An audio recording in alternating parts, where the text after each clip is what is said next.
The Quran makes reference to other pre-Islamic Arab civilizations, and in its usual dismissive, derisive, and condescending tone talks about their destruction. For example, in several places without giving any context or order, or explaining who they actually were or how long ago they lived, it mentions a people called the Thamud, who were destroyed by Allah. It is probably for good reason it does not contain too much information, because the little bit of cursory information it gives about them is all wrong, such as how they carved rocks to make houses out of them, that a prophet called Saleh came to warn them about their polytheistic practices. They appear as part of a moralistic lesson about Allah's destruction of sinful nations.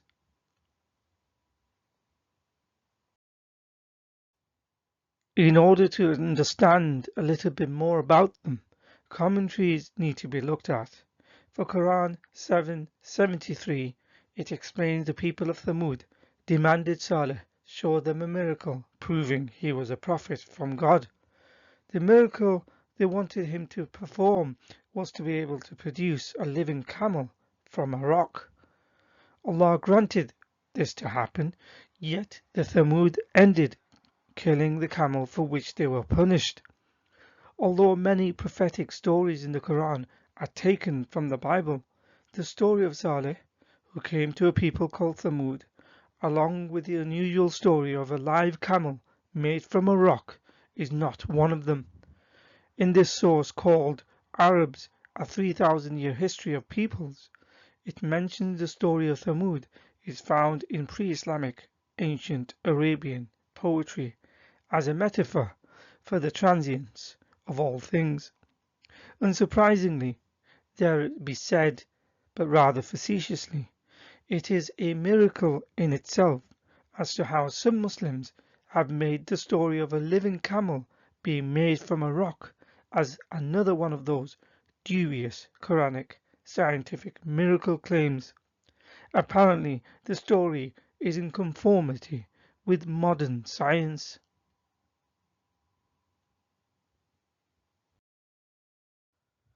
As the details about Thamud in the Quran are sketchy and rather scant, the secondary source of Islamic text, the Hadith literature, does not contain much other than they lived in modern-day Saudi Arabia in a place called Hijr, that Muhammad and the Muslims used to pass by their habitations, who would advise them to pass by it swiftly without going into them, lest the same punishment befalls them also.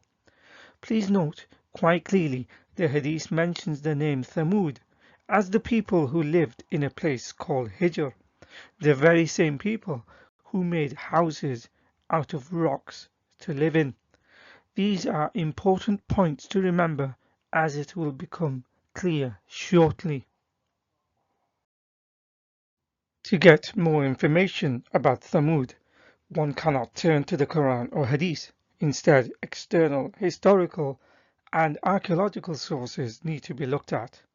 One of the earliest is in the Assyrian sources during the time of Sargon II, who reigned during the 8th century BC. The word Thamud appears inscribed at Dur Sharrukin. They seem to have been a very early tribal confederation in the northwestern region of the Arabian Peninsula.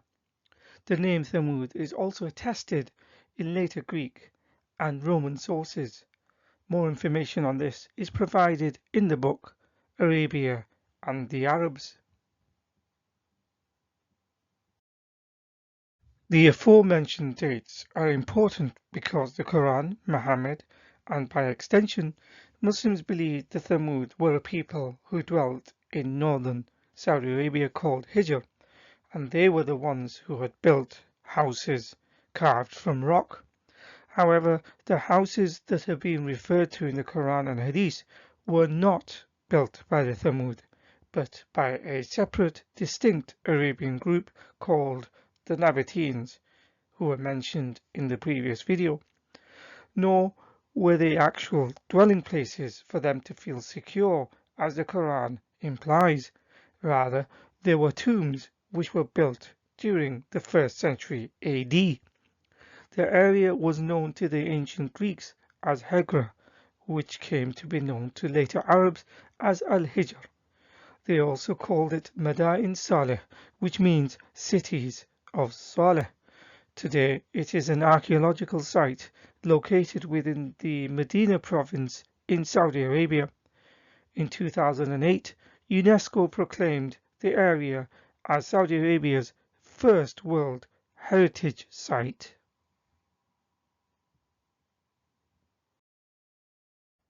Here on the left, in a website called About Islam, it seeks to clarify the difference between the Thamud and the Nabateans because they are often confused as one of the same people. It says the people of Thamud were from the 4th century BC or possibly earlier, and the Nabateans came later, so quite clearly implying they are different and not the same people.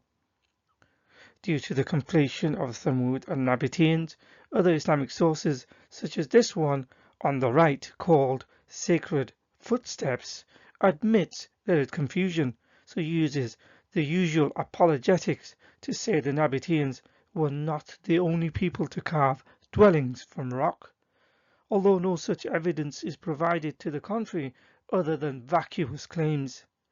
Notice in the Hadith it quite clearly said it was the Thamud who built the rock buildings.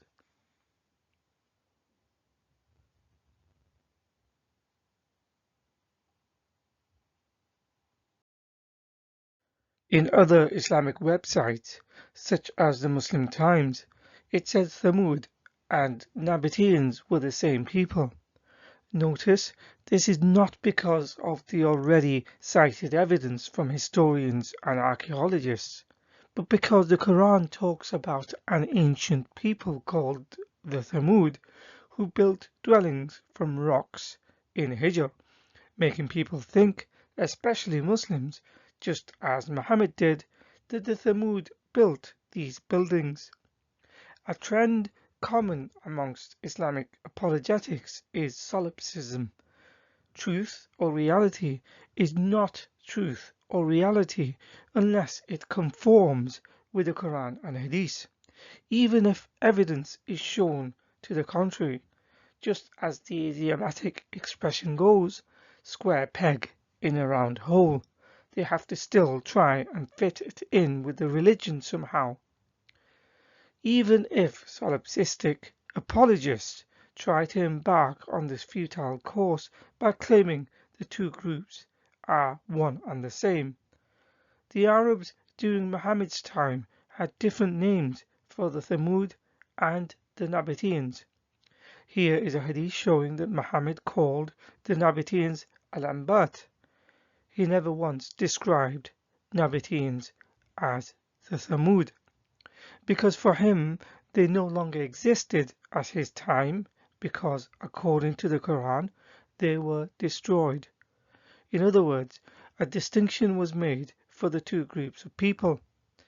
It may perhaps be that Muhammad and his contemporaries did not believe the Nabateans were the ones who built the carvings, so they never made that connection, falsely believing, as they did, that it was the Thamud who built them many years ago.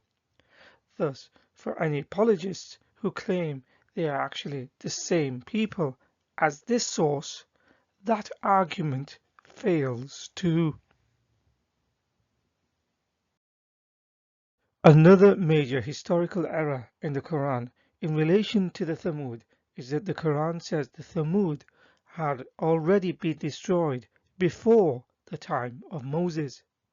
This is referenced in Quran 40 verses 26 to 31. Moses' time is estimated to be between the 14th to 13th century BC, and the Quranic account talks about their destruction before this time. So that puts Thamud as existing at least before the 14th century BC.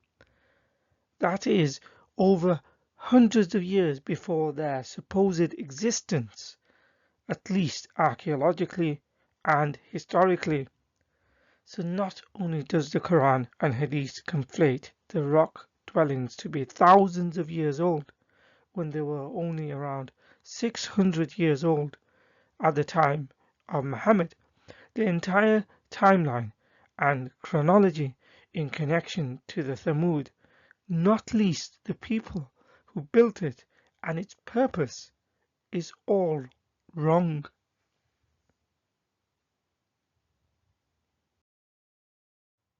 So in conclusion, the Quran conflates the Thamud with the Nabateans. However, these two groups were distinct people. The Thamud came much earlier and were not responsible for the carved dwellings that are found in Hijr, as the Quran and Hadith imply. Rather, this was done by the Nabateans. Further, the buildings are tombs, not houses or dwellings.